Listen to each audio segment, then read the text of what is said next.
اعوذ باللہ من الشیطان الرجیم، بسم اللہ الرحمن الرحیم۔ السلام علیکم ورحمۃ اللہ وبرکاتہ۔ آج کا جو میرا ٹاپک ہے وہ اس حوالے سے ہے کہ کیا چھوٹے نفس والے مرد حضرات جو ہیں وہ حمل بیوی کو ٹھہرا سکتے ہیں یا نہیں۔ یعنی کہ ایک میل ویور کا کوشچن تھا کہ ان کے جو عضو تناسل ہیں اس کا سائز چھوٹا ہے تو کیا وہ اپنی بیوی کو حاملہ کر پائیں گے یا نہیں، کیا وہ شادی کے قابل ہیں یا نہیں۔ دیکھیے، سب سے پہلی بات تو یہ ہے کہ مرد کے جو نفس کا سائز ہے وہ 4 سے 5 انچ ہونا چاہیے، ٹھیک ہے۔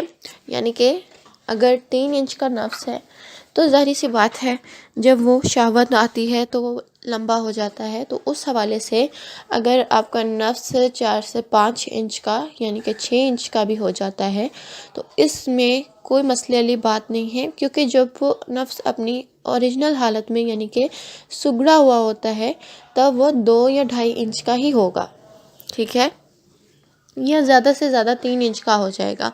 تو اگر آپ شہوت اپنے اوپر حاوی کرتے ہیں اور آپ کا نفس 5 انچ تک چلا جاتا ہے تو آپ بالکل ٹھیک ٹھاک ہیں اور تندرست ہیں، آپ شادی کے قابل ہیں اور آپ اپنی بیوی کو حمل بھی آسانی سے ٹھہرا سکتے ہیں۔ دیکھیے، سب سے پہلی بات تو یہ ہے کہ حمل کا تعلق جو ہے نفس کے سائز پر نہیں ہے، ٹھیک ہے۔ آپ کو جو ہے اپنی بیوی کے ساتھ اچھے سے ہم بستری کرنے کی ضرورت ہوگی اور اس کے بعد ہی جو ہے آپ کا حمل جو ہے وہ ٹھہر جائے گا۔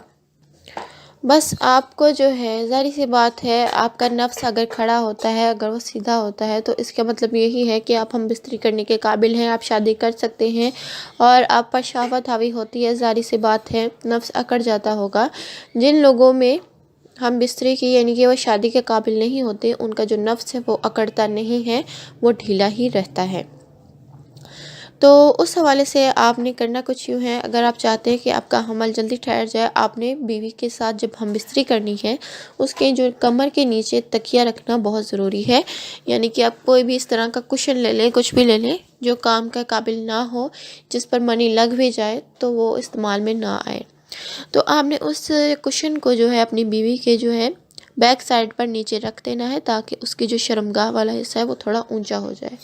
تو جب آپ ہم بستری کریں تو ظاہری سی بات ہے بوسو کنار سے شروع کریں، پستانوں کو دبائیں، مسلیں، اچھے سے فور پلے کریں۔ اس کے بعد آپ نے جو ہے نیچے تکیہ رکھنا ہے۔ تکیہ رکھنے کے بعد آپ نے جو ہے دونوں ٹانگوں کو اپنے کندھوں پر رکھنا ہے۔ کندھوں پر رکھنے کے بعد جو ہے آپ نے اپنا نفس جو ہے شرمگاہ میں داخل کرنا ہے۔ اور ظاہر سی بات ہے فور پلے کرنے کی وجہ سے جو بیوی کا شہوت ہے وہ ڈبل حاوی ہوئی ہوگی اور ان کو ڈسچارج کرنے میں آپ کو کوئی مسئلہ مسائل نہیں ہوگا۔ 4 سے 5 منٹ کی ہم بستری کے دوران جو ہے آپ کی بیوی بھی ڈسچارج ہو جائے گی اور آپ بھی جو ہے ڈسچارج ہو جائیں گے۔ یہ ایک بہترین ٹائمنگ ہے ہم بستری کے لیے۔ اگر آپ نے اپنی بیوی کے ساتھ فور پلے نہیں کیا ہے تو وہ جلدی ڈسچارج نہیں ہوگی، کم از کم 10 سے 15 منٹ کی ہم بستری کرے گی، اس کے بعد جو ہے فارغ ہوگی۔ لیکن آپ اس کے ساتھ جو ہے اچھے سے رومانس کریں گے، فور پلے کریں گے تو وہ جلدی شہوت اپنے اوپر حاوی ہو جائے گی اس پر اور وہ بھی آپ کے ساتھ ہی ڈسچارج ہو جائے گی۔ اور جب آپ اپنا انٹرکورس کرنے کے بعد ڈسچارج ہو جائیں تو آپ نے جو ہے دونوں ٹانگوں کو اپنی بیوی کے اوپر ہی رکھنا ہے۔ اپنی شرمگاہوں کو آپ نے کم از کم 10-15 منٹ بعد الگ کرنا ہے، بیوی کے اوپر لیٹے رہیں، شرمگاہ سے ڈالی رکھیں اور جب آپ دیکھیے کہ آپ ٹھیک ٹھاک سے اپنا جو نفس ہے وہ خالی کر چکے ہیں منی سے، تو آپ نے جو ہے اپنی شرمگاہوں کو الگ کر لینا ہے۔ بیوی کو چاہیے کہ وہ اپنی ٹانگیں دونوں ہاتھوں سے دبا کر تھوڑا اوپر ہی رکھے اور 15 سے 20 منٹ ایسے ہی لیٹے رہے جب تک وہ لیٹ سکتی ہیں۔ اس کے بعد جو ہے آپ صاف کپڑے سے صاف کر لیجئے، وضو کر کے سو جائیے، ٹھیک ہے۔ تو کوشش کریں کہ آپ کی جو بیوی ہے وہ یورین نہ کرے یعنی کہ پیشاب نہ کرے، کیونکہ اس کے ذریعے ساری جو منی ہے وہ باہر نکل آتی ہے، یعنی کہ اس کا اخراج ہو جاتا ہے۔ تو امید کرتی ہوں میری آج کی ویڈیو آپ کو اچھے سے سمجھ میں آئی ہوگی۔ مزید آپ کا کوئی سوال ہے تو کمنٹ باکس میں اپنی رائے ضرور دیجیے گا۔ میرے چینل کو سبسکرائب کرنا مت بھولیے، بیل نوٹیفیکیشن کو آل پر سیٹ کر دیں تاکہ میں مزید انفارمیٹیو ویڈیوز آپ کے ساتھ شیئر کر سکوں۔ اجازت چاہتی ہوں، فی امان اللہ۔